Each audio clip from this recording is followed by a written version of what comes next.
تو میں نے عرض کیا کہ صحابہ کرام بڑے بڑے عہدوں پر اور ملکوں کی گورنری پر متعین کیے جاتے تھے، لیکن وہ اپنے تقوی کی وجہ سے ان تمام عہدوں میں اور مال کی شکلوں میں ایسے بچ کر نکل جاتے تھے جیسے میں نے عرض کیا کہ تیز دھند ہوا ہو، باریک کپڑے ہوں، دونوں طرف کانٹوں دار جھاڑیاں ہوں، آدمی اس میں سے اپنے کپڑوں کو بچا کر نکل جائے۔ ایک صحابی تھے عمیر بن سعد،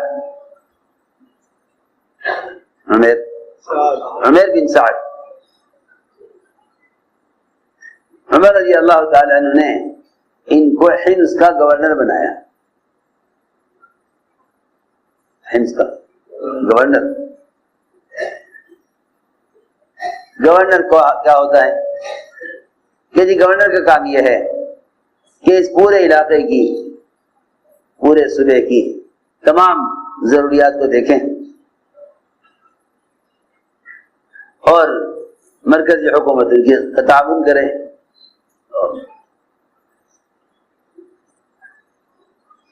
بہت دھیان سے سننا، اس لیے کہ اگر ایمان اور تقوی ہے پھر تو آدمی گورنری کو خدمت سمجھے گا، اور اگر ایمان اور تقوی نہیں ہے تو آدمی گورنری کو اپنی دنیا بنانے کا ذریعہ سمجھے گا۔ لیکن صحابہ سمجھتے تھے کہ سارے کے سارے عہدے خدمت کے لیے ہیں، عہدے سب خدمت کے لیے ہیں۔ مخلوق کی خدمت کو عہدہ کہتے ہیں، مخلوق کی خدمت کو عہدہ کہتے ہیں۔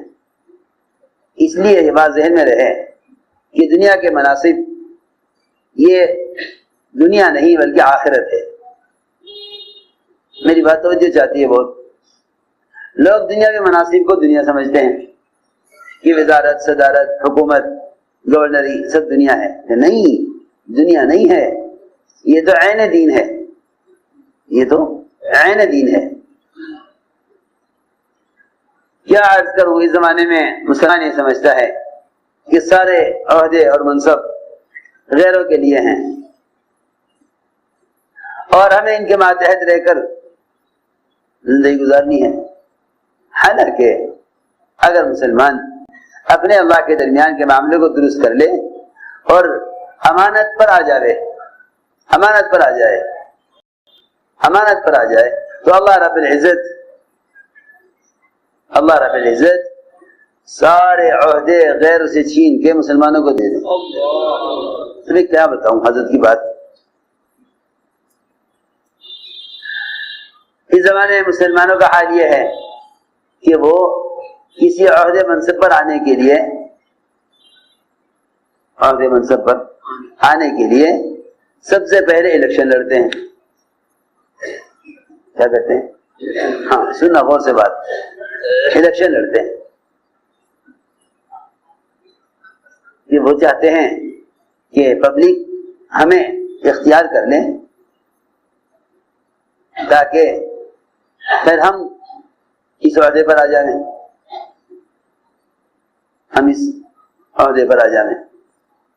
حالانکہ اصول یہ ہے، اللہ تعالیٰ کا ضابطہ یہ ہے کہ جو آدمی تقوی کے ساتھ خدمت پر آئے گا، تقوی کے ساتھ خدمت کرے گا مخلوق کی، تو اللہ تعالیٰ اس سے مخلوق کی ضرورت کا کام لے لیں گے۔ اسے مخلوق کی ضرورت کا کام اسے لیں گے۔ میری بات توجہ سے سننا۔ حضور اکرم صلی اللہ علیہ وسلم سفر میں تھے، صحابہ ساتھ تھے، آپ کو غسل کرنا تھا۔ آپ نے غسل کیا تو صحابی کپڑا پکڑ کر کھڑے ہو گئے آپ کے لیے پردہ کرنے کے واسطے،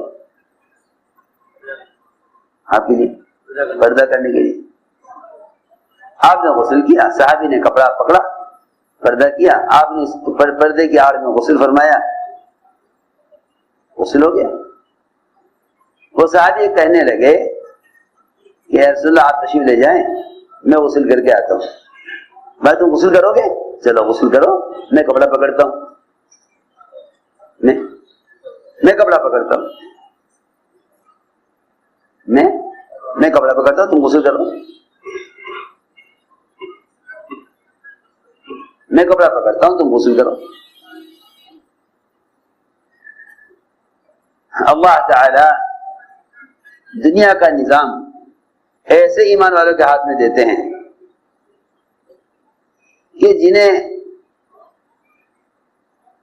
مخلوق میں سے کسی کے بھی کام آنا اور کسی کی خدمت کرنا ان کے لیے عیب کی چیز نہیں ہوتی، بلکہ فخر کی چیز ہوتی ہے، بلکہ فخر کی چیز ہوتی ہے۔ میری ساری بات میری توجہ سے سننا، جو مخلوق کی خدمت کسی غرض کے لیے کرتے ہیں اللہ تعالیٰ ان سے عہدے چھین لیتے ہیں، اللہ ان سے عہدے چھین لیتے ہیں۔ جو مخلوق کی خدمت اپنی کسی غرض کے لیے کرتے ہیں اللہ ان سے عہدے چھین لیتے ہیں،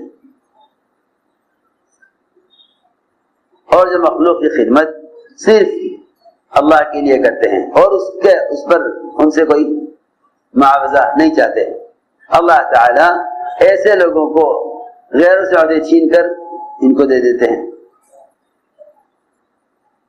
یوسف علیہ السلام بھائیوں کا بہت خیال رکھتے تھے، مگر بھائیوں نے اس حسد میں کہ باپ کا قرب ملے گا نہیں جب تک یوسف کو ضائع نہیں کیا جائے گا، باپ کا قرب ملے گا نہیں جب تک، باپ کا قرب ملے گا نہیں جب تک یوسف کو ضائع نہیں کیا جائے گا۔ سارے بھائی متفق ہو گئے کہ اس کو ضائع کرو، انہوں نے صبر کر لیا، انہوں نے صبر کر لیا۔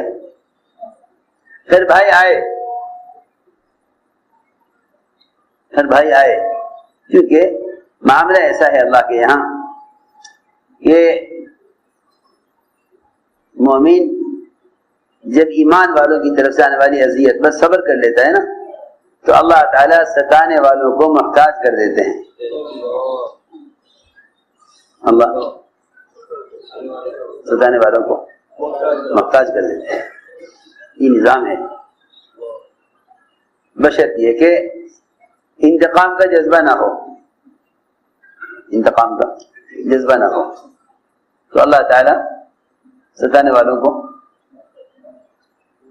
محتاج کر دیتے ہیں، ستانے والوں کو محتاج کر دیتے ہیں۔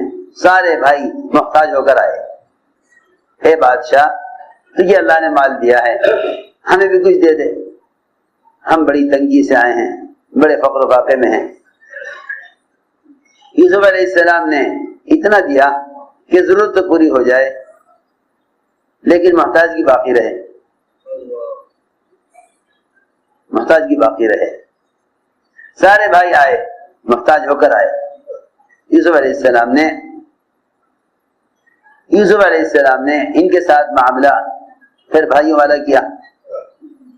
تو میں عرض کر رہا تھا کہ صبر اور تقویٰ یہ دو چیزیں آدمی کو بڑے اونچے عہدے تک پہنچا دیتی ہیں۔ بھائیوں کی خدمت کی، ستانے والوں کی، بھائیوں کی خدمت کی، اللہ تعالیٰ نے پورے ملک کی خدمت ان کے ہاتھ میں دے دی، پورے ملک کی خدمت ان کے ہاتھ میں دے دی، پورے ملک کی خدمت ان کے ہاتھ میں دے دی کہ لو بھائی تم ملک سے رہو۔ انہوں نے خود کہا کہ تمہارے بس کا ملک کو قحط سالی سے بچانا تمہارے بس کا نہیں ہے، تمہارے بس کی بات نہیں ہے کہ تم ملک کو قحط سالی سے بچا سکو۔ اللہ نے بادشاہ کو خواب دکھلا دیا، اللہ نے بادشاہ کو خواب دکھلا دیا، اس خواب میں صاف کر دیا کہ قحط سالی آئے گی، اس سے بچنے کا طریقہ یہ ہوگا۔ بادشاہ نے خواب سنایا وزیروں کو، اور وہ تو بات صاف ہے کہ تقوی کے بغیر علم نہیں آتا۔ سارے وزراء نے خواب سن کر کہا کہ جی کچھ نہیں، آپ کا پیٹ خراب ہے، اور پیٹ خراب ہوتا ہے آدمی کا تو پھر وہ خواب میں ایسی ایسی باتیں، ایسی ایسی چیزیں نظر آتی ہیں، آپ کے خواب کا کوئی مطلب نہیں، یہ پریشان خواب ہیں، اس کا کوئی مطلب نہیں ہے، اس کا کوئی مطلب نہیں۔ لیکن وہاں یوسف علیہ السلام جیل میں، وہاں جیل میں یوسف علیہ السلام وہ جانتے ہیں خواب کی تعبیر، ان سے جا کر کہا کہ جی یہ خواب، نے کہا ہاں اس خواب کی تعبیر یہ ہے کہ تمہارے ملک پر قحط سالی آئے گی، اس سے قحط سالی سے بچنے کا طریقہ یہ ہے۔ اللہ کی شان، اللہ تعالی نے اس خواب کے ذریعے یوسف علیہ السلام کو جیل سے نکالا اور سارے ملک کا وزیر مالیات بنا دیا، سارے ملک کا وزیر مالیات بنا۔ میں تو اس لیے عرض کر رہا تھا کہ جو آدمی دو چیز اختیار کر لے، صبر اور تقوی، اپنے اللہ کے درمیان تقوی اور اپنے مخلوق کے درمیان صبر، تو اللہ رب العزت تنگی سے نکال دیتے ہیں اور خدمت کرنے والوں کو عہدہ عطا فرما دیتے ہیں۔ ساری بات اس پر ہو رہی تھی کہ اس زمانے میں مسلمان عہدے چاہتا ہے خدمت کرنے کے لیے نہیں، بلکہ پبلک سے خدمت لینے کے لیے۔ اس زمانے میں لوگ سمجھتے ہیں کہ عہدہ اور گورنری یہ کوئی عزت کی جگہ ہے، حالانکہ خدمت کی جگہ ہے۔ جو حیثیت ایک غلام کی ہونی چاہیے باعتبار خدمت کرنے کے، وہ حیثیت عہدے داروں کی ہونی چاہیے، وہ حیثیت عہدے داروں کی ہونی چاہیے۔ جو حیثیت دیکھو تو صحیح،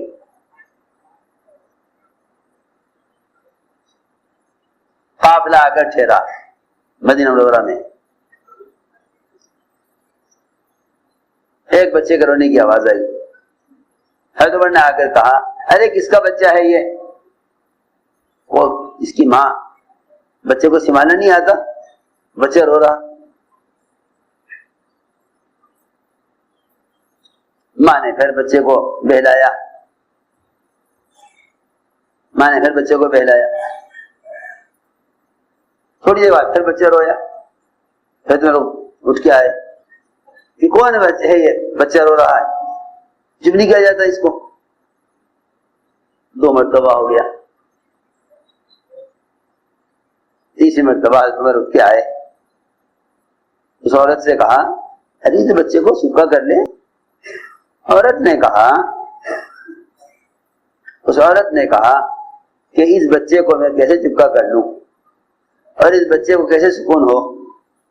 یہ جو عمر ہے نا، عمر امیر المومنین، اس نے ایسا قانون بنا رکھا ہے جس کی وجہ سے بچے پریشان ہیں،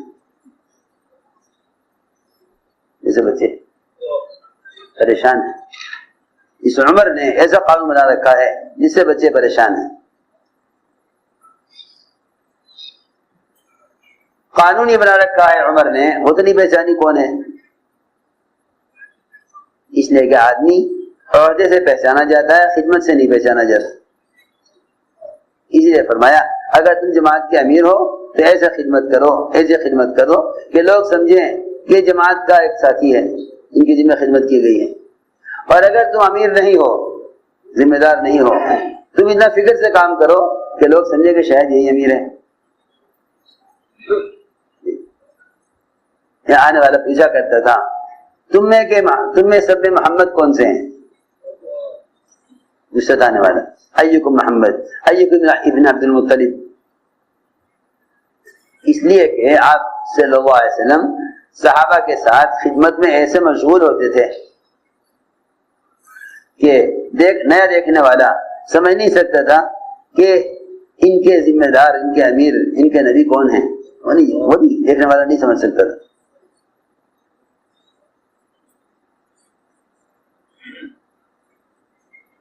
تو میں نے عرض کیا کہ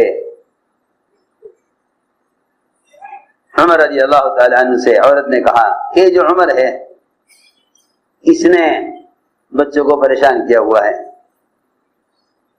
یہ عمر اس وقت تک بچے کا وظیفہ بیت المال سے طے نہیں کرتا جب تک بچہ دودھ نہ چھوڑ دے. بچہ دودھ نہ چھوڑ دے، بچے کا دودھ چھوڑنے کے بعد پھر اس کا بیت المال سے وظیفہ طے ہوتا ہے. اللہ اکبر.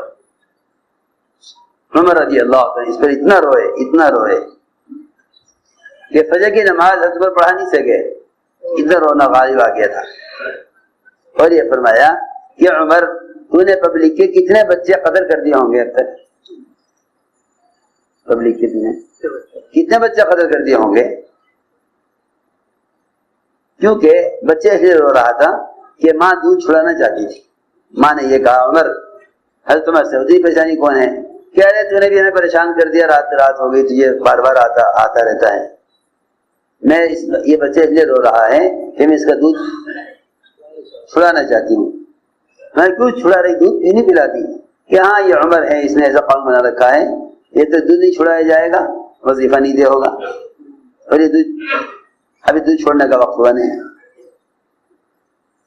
حضرت عمر رضی اللہ عنہ فوراً سارے ملکوں کے لیے خبر کر دی، سارے لوگوں کے لیے خبر کر دی کہ بچہ پیدا ہوتے ہی اس کے لیے وظیفہ مقرر کر دیا جائے. بچے کے پیدا ہوتے ہی اس کا وظیفہ مقرر کر دیا جائے. دودھ چھڑانے کا انتظار نہ کیا جائے. میں نے عرض کیا کہ جو ہر مخلوق کو آرام پہنچانا چاہیں اللہ تعالیٰ ان کے ہاتھ میں عہدے دے دیتے ہیں. ان کے ہاتھ میں اللہ عہدے دے دیتے ہیں. سنو تو صحیح. حضور اکرم صلی اللہ علیہ وسلم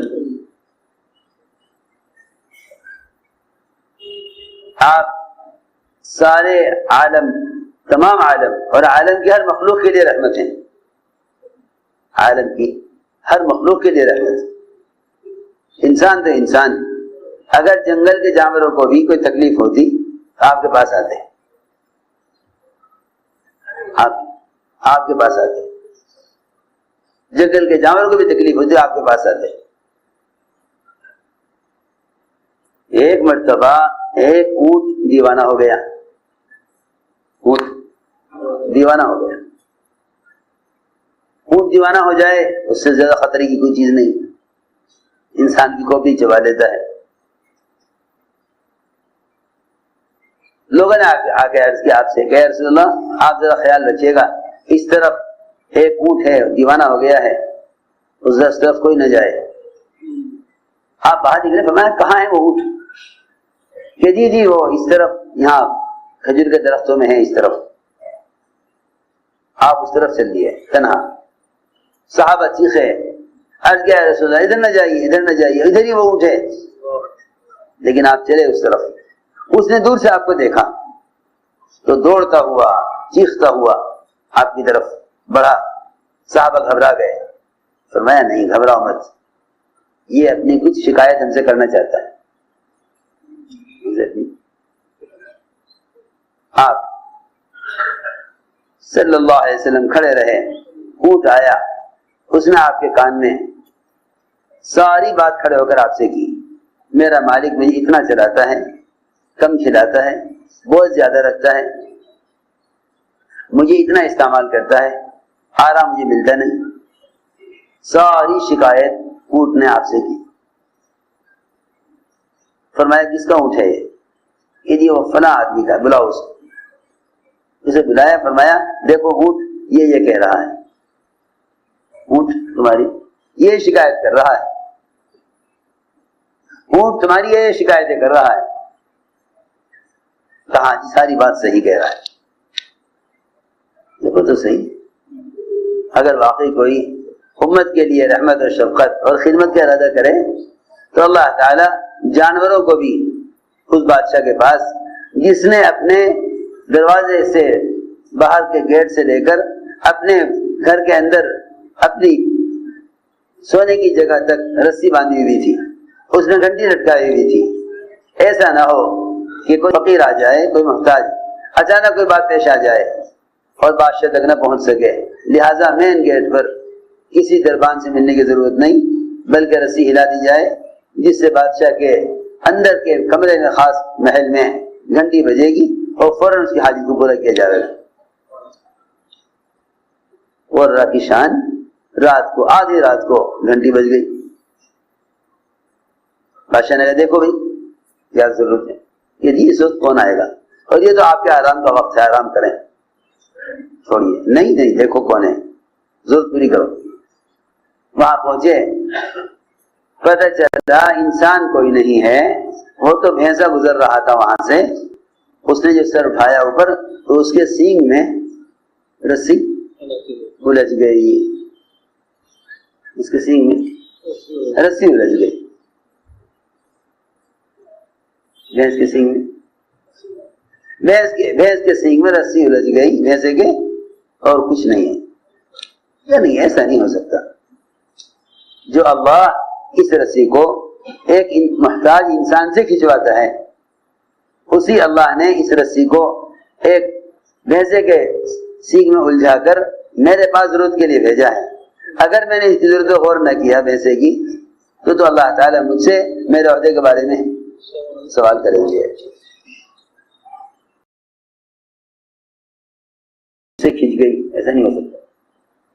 دیکھو کیا صورتحال ہے بھینسے کی، معلوم ہوا کہ اس پر اتنا بوجھ تھا، اس پر اتنا بوجھ تھا، سارے ملکوں کے لیے، سارے ملک کے لیے قانون بن گیا کہ اس سے زیادہ وزن کسی جانور کے اوپر رکھنے کی اجازت نہیں ہے۔ ایک مرتبہ تو عجیب قصہ ہوا، جنگل کے بھیڑیے جمع ہوئے، سب جنگل کے بھیڑیے سب جمع ہوئے، سب نے کہا بھائی کھانے کا انتظام کیا ہونا چاہیے، بکریوں کے ریوڑ آتے ہیں، بکریوں کے ریوڑ آتے ہیں، اس پہ حملہ کر کے ان سے اپنا ضرورت پوری کی جائے۔ چنانچہ روایت میں ہے، عجیب قصہ ہے، روایت میں ہے کہ بھیڑیوں کا سردار اس نے کہا کہ اس طرح نہیں، بلکہ تم ایک جماعت بن کر سارے جنگل کے بھیڑیوں کی طرف سے جماعت بن کر جاؤ حضور اکرم صلی اللہ علیہ وسلم کی خدمت کی، اور جا کر اپنی ضرورت کا وہاں ذکر کرو، اپنی ضرورت کا تذکرہ کرو جا کے، لیکن آپ ساری امت کے لیے رحمت ہیں تو ہماری کے لیے رحمت ہوں گے، جاؤ۔ چنانچہ بھیڑیوں کی ایک جماعت جنگل سے آپ کی خدمت میں حاضر ہوئی، آ کے عرض کیا کہ یہ ہمارے کھانے کا مسئلہ ہے۔ آپ نے صحابہ کو جمع کیا، ایک طرف صحابہ بیٹھے چرواہے، ان کے پاس بکریوں کے گلے اور ریوڑ ہوتے تھے، ایک طرف بھیڑیے۔ اب میں صحابہ سے، دیکھو یہ بھیڑیوں کا وفد آیا ہے جنگل سے، بھیڑیوں کا وفد آیا ہے جنگل سے، یہ یوں کہہ رہے ہیں کہ اگر آپ ہمیں سال میں ہر ریوڑ سے اتنی بکریاں سال میں ہمیں دے دیں آپ، تو ہم پورے جنگل کے بھیڑیے اس بات کا عہد کرتے ہیں کہ کوئی بھیڑیا کسی بکری کو کچھ نہیں کہے گا، کوئی بھیڑیا کسی بکری کو کچھ نہیں کہے گا، امن سے رہیں گے سارے ریوڑ، چرواہا ساتھ ہو یا نہ ہو، کوئی بھیڑیا کسی بکری پر حملہ نہیں کرے گا، لیکن ہمارے لیے آپ ہر ریوڑ میں سے اتنی بکریاں سال میں ایک مرتبہ ہمارے لیے الگ کر دیجیے۔ آپ نے صحابہ کے سامنے بات رکھی کہ یہ کہہ رہے ہیں بھیڑیے، یہ کہہ رہے ہیں۔ صحابہ نے عرض کیا کہ یا رسول اللہ، ہم کیسے اپنی بکریاں بھیڑیوں کو دے دیں، حفاظت کریں گے اپنی بکریوں کی ہم؟ میں دیکھ لو تمہاری ساری بکریاں محفوظ ہو جائیں گی ہر ریوڑ سے شاید چند ایک بکری 2 بکری سال میں ان کو دے دو. نہیں جی ہم اپنی بکریاں کیسے ان کے حوالے کر دیں, ہم تو بکری حفاظت کریں گے. صحابہ نہیں مانے. تو آپ نے بھیڑیوں کی طرح اشارہ کر کے فرمایا پھر تو بھیڑیوں تمہیں اجازت ہے خود پھاڑ کے کھا لیا کرو. یہ نہیں مانتے, یہ نہیں مانتے تو تم حملہ کر لیا کرو, پھاڑ لیا کرو. میں ساری بات اس پر عرض کی تھی کہ اگر تقویٰ ہو واقعی دل میں تو پھر یہ عہدے خدمت ہیں, اور اگر دل میں تقویٰ نہ ہو تو پھر یہ عہدے خیانت ہیں. آدمی عہدے کے لیے لڑتا ہے, عہدے کے لیے لڑتا ہے,